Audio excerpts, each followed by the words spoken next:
nígbà tó bá yá ó ní obìnrin yóò fi ilé bàbá rẹ̀ sílẹ̀ yóò ṣe kí n darapọ̀ mọ́ ọkọ ẹ̀ ó ní àwọn méjèèjì yóò di ẹyọ kan two shall be one. Ẹni bá yà kó lè ló fẹ́ ṣàbàṣà tìfìtì kẹrẹ 1 Corinthians 7 from verse 1 to 10 ó ní kò sáyà lọ́run kò sí ìyàwó gbígbé ń bẹ̀ kò sí Mr. and Mrs. ó ní because ẹnìkan wà tó ti marry ó kú wọ́n ṣu lópó ó tún bímọ fábúrò ẹ̀ àbúrò tó kú ó tún ṣu lópó ó níta ló máa la àwọn ọmọ wọn níta bá déjọba rùn Jésù ní kò sáyà lọ́run kò sọmọ fífi kò sọmọ Iléṣà kò sọmọ Abẹ́òkúta kò sí Labour kò sí PDP kò sí APC olúkúlùkù Àtíkù tó lóun fẹ́ ṣe president lọ́jọ́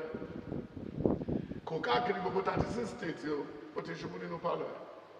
ó dẹ̀ ní Tinubu sick tà ló wá sick ẹni òun tó ṣubú gbàtọ́ bá wọn ní Tinubu tó ara gbàtọ́ dẹ̀ yá tó ara ẹ̀ mọ́ra ṣe gbogbo wa pápá ti tọ̀ ara rí kékeré ṣé o ti tọ̀ sára rí o tọ̀ sẹ́yìn ìyá ẹ̀ ẹ̀mí kí la tó sọ kí la rí nínú ẹ̀tọ́ ní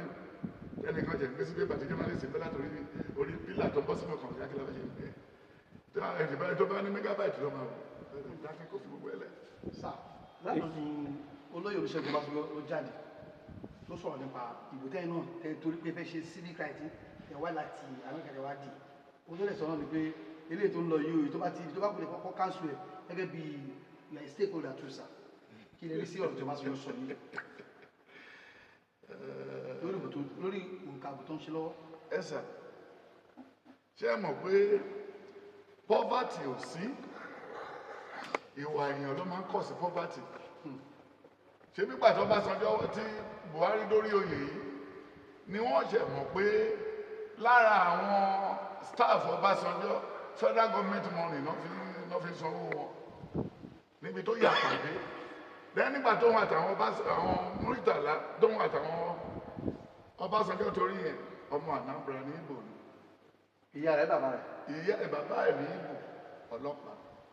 dẹ́ni ìyá ẹ̀ ọmọ ọlọ́mọ tó ń ta petty trader lẹ́gbẹ̀ẹ́ títì lọ́lọ́pàá fún lórí Ọbásanjọ́ so automatically nígbà tó ń lẹ́gbẹ̀ẹ́ padà lọ sílẹ̀ Ìgbò lọ́hùn wọn ní oṣù ni ọmọ outside the gate so then again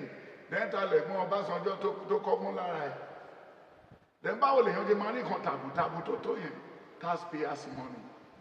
just like that tí ayé bá jọ lójú tó níbo la ti fẹ́ dúró owó ta fẹ́ fi ṣe mí olólò òbí ní sálárì ló wà lákàtà òbí tó fẹ́ rú Nàìjíríà èló wà lọ́rọ̀ àkàtà Àtíkù nígbà tó jẹ́ custom lọ́jọ́ yẹn inú ìjọba ó ní òjẹ́ kó mọ̀rọ̀ sọ báwo lèèyàn ṣe máa ní kó cancel gbogbo election ṣé ó possible ṣe ẹgbẹ́ ta Amẹ́ríkà náà ṣe wọ́n gbé wọn lọ sí Capital House wọ́n lọ jà wọ́n ṣe gbogbo ẹ̀ wọ́n pa ọlọ́pàá síbẹ̀ wọ́n ṣe everything then wọ́n tún ìbò kà ní Georgia then Ohio everywhere wàhálà àwọn àbọ̀ later wọ́n parí ẹ̀ but kò sẹ́ni tó dìde l'Amẹ́ríkà gbà tó mọ bó ṣe rí tó ẹgbẹ́ orí wọn pé kẹ́nìkan kan sọ pé kò sí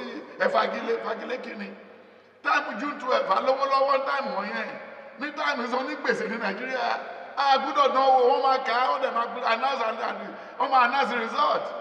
ẹni tí ò bá tẹ́ lọ́rùn kó bá kóòtù lọ kó lọ máa sinmi bẹ̀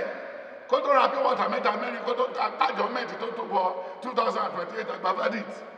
wọ́n àjọ ní ẹ̀fẹ́ ìṣirè ṣé wọ́n ọlọ́mọdé kí wọ́n bá àjọ ìbò kú pàdé ó lè wá sí kóòtù ní January kán gbọ́ kéèsì ẹ̀ kó tẹ̀ tún gbé sí January 4 2026 ó fẹ́ kú ni. There's nothing you can do. When you look at the book of Apostle 13, 14, 15, and out of the Apostle 18, that's what happened to Peter. Apostle, when he was running, dodging court.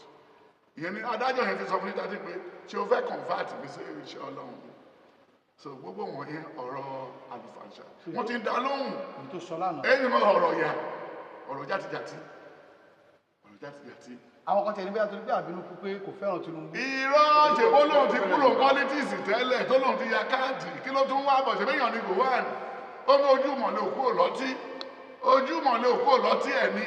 bóyá ó rò pé àwọn United Nations àbí àwọn kí wọ́n máa fi ṣe interim àbí kó tó wá gbé síbẹ̀ kó tó padà wálé lẹ́kẹ̀ẹ́ kó tó wá máa yídìí pẹ̀lú nǹkan tí